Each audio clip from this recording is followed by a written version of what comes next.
best player in England, part of the team that won the league, he can't start for the England national team. That makes no sense. But for the England national team, they have no business with what is happening wherever else. For Southgate, I don't care what you do for Pep. I couldn't give a damn. Is do you work for me and my system?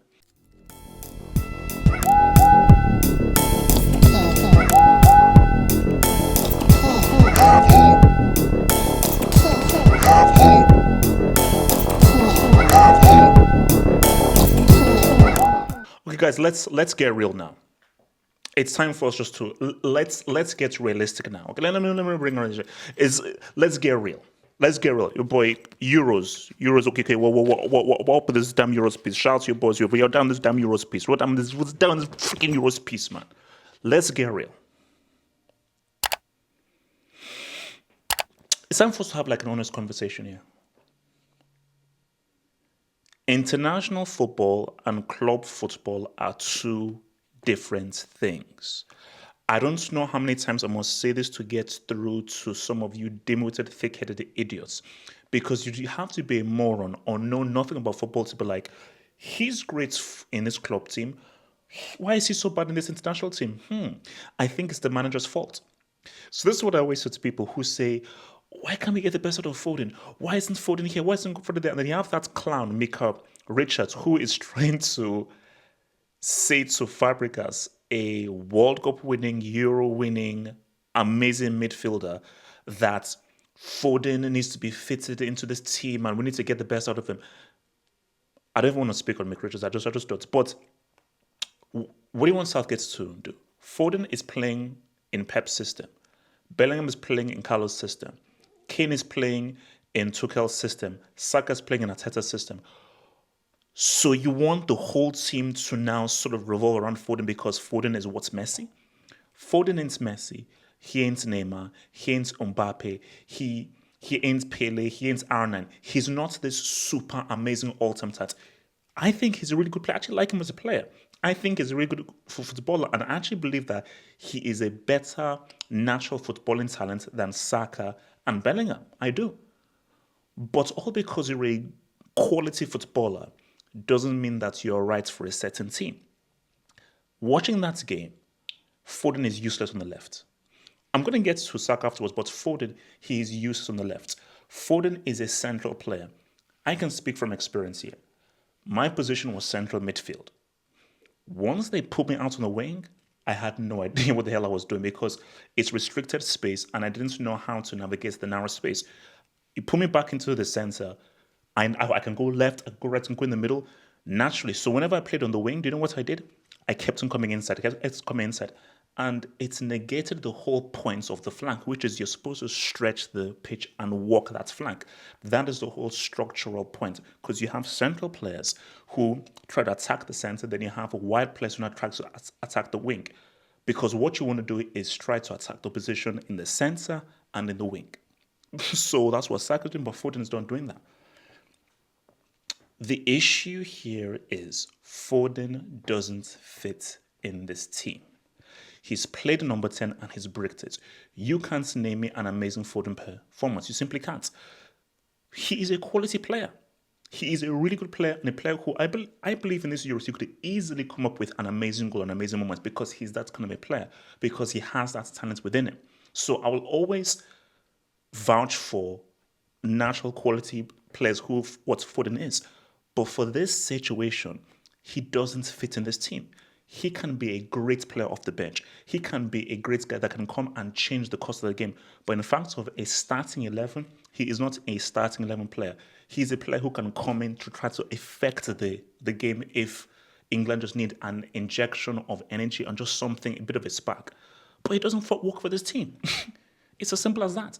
And don't try and fit a triangle into a square peg, which is what people are saying, because people's stupidity is, how can the PFA, this is what people are saying, how can the PFA Player of the Year, best player in England, not start for the England national team? So for people, it's an oxymoron. Best player in England, part of the team that won the league, he can't start for the England national team. That makes no sense. But for the England national team, they have no business with what is happening wherever else. For Southgate, I don't care what you do for Pep. I couldn't give a damn. Is do you work for me and my system? Because I've got to create a system that caters for Jude, for Kane, for Rice, for Saka, and for every other player. I can't create a system to suit you. Now, if Foden was Messi, you create the team around him. If Foden was Neymar, you create the team around him. If Foden was Aaron, you create the team around him. But Foden ain't any of those players, and he never will be any of those players, ever. So the reality here is, for England fans, stop clamoring for, oh, Foden, do I Foden? He simply doesn't work. It's as simple as that.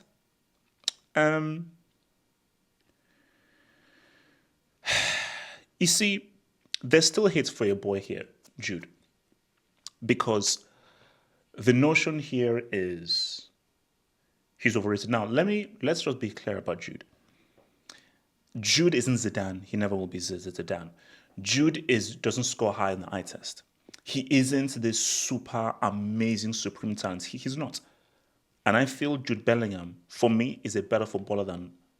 Sorry, I feel that Foden is a better footballer than Bellingham. Just in terms, if they were playing out in the park, kick around, Foden would look more of a footballer than Bellingham. But this isn't futsal. This isn't playing around in the park. This is 11-a-side, which is a particular kind of a football. And for 11-a-side, it's about being effective. Not about looking great on the ball, not about looking flashy, not about having high technique. Those things are extra sauce. It's great to have those things in your package because that can help you within a game. But for the fundamentals is, are you effective in this game? Jude Bellingham is effective. Point blank, period. Because Bellingham is a guy who he makes things happen. He affects the game in a positive manner. And he is crucial for England trying to do anything in this tournament.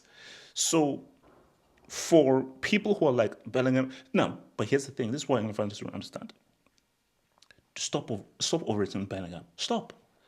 Because when I was even in the crowd, guys were like, oh my gosh, it's amazing. The way guys were talking about Bellingham, who, he had a decent game. It wasn't an amazing game. It wasn't a superb game. I mean, Musiala had a better game. Vets had a better game. Yamal had a better game. So other guys of his age group or younger had better games than him. It wasn't a great game. No, England didn't play well. So for England fans, chill. You have a talented player. He's a talented player. But he ain't that great. And you are overrating him. Because if you're just humble within him, let him just go through without overhyping him, he can do wonderful things. But the worst thing to do is, because you did it with Rooney. You did it with Rooney. You just put too much. He's the white pillar. He's a savior. Let the guy breathe. Let the guy chill. Let the guy chill.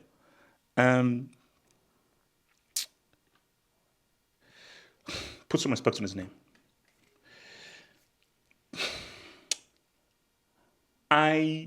So let me use Foden as an example. I feel Foden is a better footballer than Saka, personally.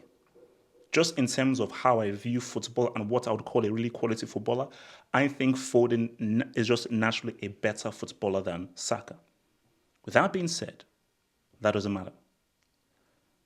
As much as I don't rate Saka as highly as other people, I have to commend him on his consistency. Because I was looking at the game, I was like, has Saka ever had a bad game for England? So one dude in Foden, we are wondering that, how can we fit him in? Or what do we need to do? Let's play him there. And another dude hasn't dropped anything lower than a 7.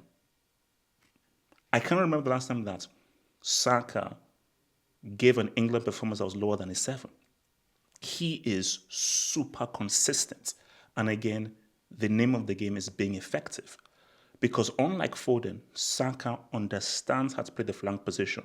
You walk that fullback, you stretch the game, you head over to the byline, and you really offer the width for the team and try to provide crosses or just try to now get into a position to now shoot. But you walk the wing.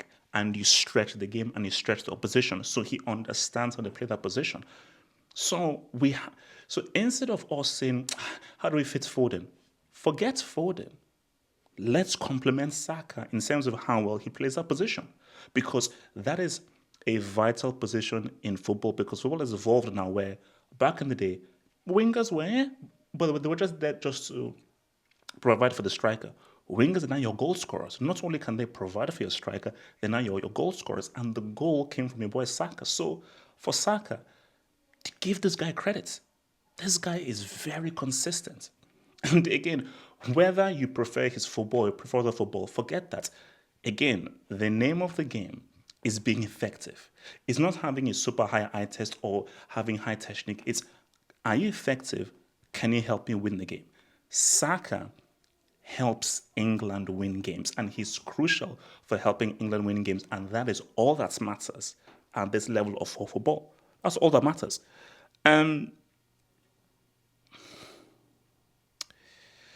You see, Kane needs Sterling. Kane needs Sterling. You are seeing how important Sterling was to Kane, because when I was watching the game, I swear to you, I didn't think, bro, I was like, is Kane even playing this game? Is Kane even playing this game? And even everybody around me in the stadium was like, bro, how many touches has this guy had? And guys, wait, where is Kane? What's he doing? This guy's falling over. And the issue, though, is when Sterling plays, they're like a two. And Sterling is close to him, so he can feed off of Sterling, and they feed off of one another. You take Sterling out of it, Foden, Bellingham, and Saka, they're so far away from him, and there is such a disconnect. And especially if you're a smart opposition, you can pretty much form a barrier between Kane and the three of Foden, Saka, and Bellingham. Whereas if Sterling is there, Sterling is much more closer, so Kane actually has someone close proximity to him to really walk off of. You take Sterling away, Kane is now isolated. So for Kane, he now has to adapt his game to now really be a target man, which I'm not sure whether he can do. He's a quality goal scorer, a damn good goal scorer, but he now has to learn patience, because with the role that Bellingham is playing, Bellingham is actually occupying the kinds of space that Kane would actually occupy, which is just outside of the 18-yard box. So because he's occupying a lot of that space and he's roaming a lot more, Kane now has to really much be isolated and maintain that position. But again, look at it. He was garbage for most of that game, but quality cross from Bowen, he could have scored. Great save by the keeper, he could have easily scored. So I think for Kane, look, Kane is important because he's the goal scorer of the team. I've always said that England go as far as Jude takes them, but people will still disagree with me and say, no, Kane is England's most important player. If your most important player has 0 trophies and hasn't performed ever in a major final, that's not something you really want to do. It makes much more sense for it to be like a Bellingham who, despite him not really playing well in that UCL final, he still won it and he still contributed to a goal in that game. I wouldn't call it an assist, but it was a contribution. So just that mindset of he's part of a team that has won something, so he knows what it means to win. It's better for you to build around that than build around a guy who doesn't know how to. Kane doesn't know how to win. So he can't have a winner's mentality because he doesn't know how to win. So you can't rest your laurels on a guy who has 0 experience in winning. It makes no logical sense. But we'll see what they do. I don't want to speak on Serbia, bro. Why didn't he start? So when I was looking at that game, England controlled it first 50 minutes. Then Serbia came back in the second half. So in the second part of the first half. Second half, Serbia began to play well. The moment Tadic came on, the game changed. It's so simple. I don't know whether this manager is smoking crack. Vlahovic and Mitrovic as a two.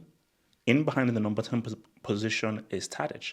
And then you fit in everyone else where they may. That seems obvious.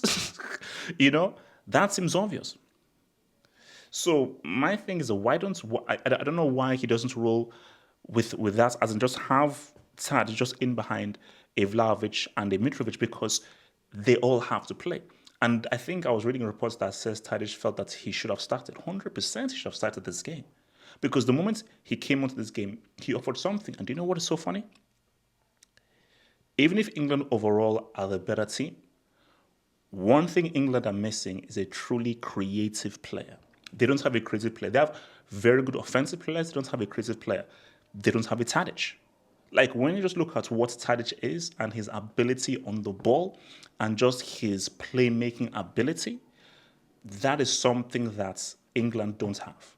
And that is what maybe Kane would love to have. Someone like a Tadic who, good on the ball, nice on the ball, can find a pass, can play make and try to create situations, man. So yeah, like for Serbia, especially going forward, because looking at that game against Denmark, and I believe it's Slovenia, because Denmark don't look that great, and I think they drew that game against Slovenia. Serbia, based on just how well they looked, because England were not comfortable. Those last 10 minutes, England were not comfortable at all, and Serbia could have easily got an equalizer. So if you start with Tadic, Serbia, I feel they should beat Denmark and Slovenia. They should. If they play like they played like in the second half, they start with Tadic, they should be able to now say what's up and beat those two guys because they should come through this group. They should, man. But yeah, but just to give it that. Look, Southgate, you know what you have to do. Drop Foden, and you start either Gordon or Eze, and then you have two guys walking the flag. That is what you should do. But he doesn't have the courage or the guts to do that because he feels the pressure to play the PFA Player of the Year and try to fit him into this team. And by doing so, trying to fit a guy into a team that doesn't fit into this team, he could potentially jeopardize England's Euro chances. Southgate, you're here to win the Euros for England. You're not here to appease England fans. And you're not here to fit any player anyway. You are here for one thing, to win this trophy. And you are here to do whatever it takes, however harsh that may be, to make calls to win these Euros for England. It's as simple as that.